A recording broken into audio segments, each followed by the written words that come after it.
ಈ ದಿನಮಾನದಲ್ಲಿ ಜನರ ಪ್ರೀತಿ ವಿಶ್ವಾಸಗಳನ್ನು ಗಳಿಸಿರುವಂತಹ ಮೇರು ಕಲಾವಿದರಲ್ಲಿ ದರ್ಶನ್ ಅವರು ಕೂಡ ಒಬ್ಬರಾಗಿದ್ದಾರೆ ಅಂತಕ್ಕಂಥದ್ದು ಕನ್ನಡಿಗರಿಗೆಲ್ಲ ಹೆಮ್ಮೆ ತರುವಂತಹ ಸಂಗತಿ. ನಮಗೆ ಸಂತೋಷ ಅಂದರೆ ಅವರು ಮೈಸೂರಿನಲ್ಲೇ ಹುಟ್ಟು ಬೆಳೆದದ್ದು ಅಂತೇಳಿ. ಅವರ ಕಾರ್ಯಕ್ರಮ ಇವತ್ತಿಲ್ಲಿ ನಡೀತಾ ಇದೆ. ಅವರು ಹೀಗೆ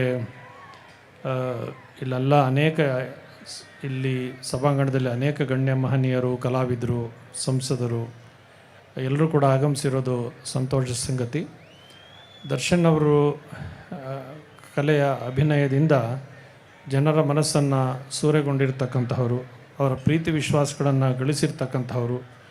ಅವರು ಹೀಗೆ ಕಲಾಕ್ಷೇತ್ರದಲ್ಲಿ ರಜತ ಮಹೋತ್ಸವವನ್ನು ಆಚರಿಸಿದ ಹಾಗೆ ಸುವರ್ಣ ಮಹೋತ್ಸವವನ್ನು ಆಚರಿಸಲಿ.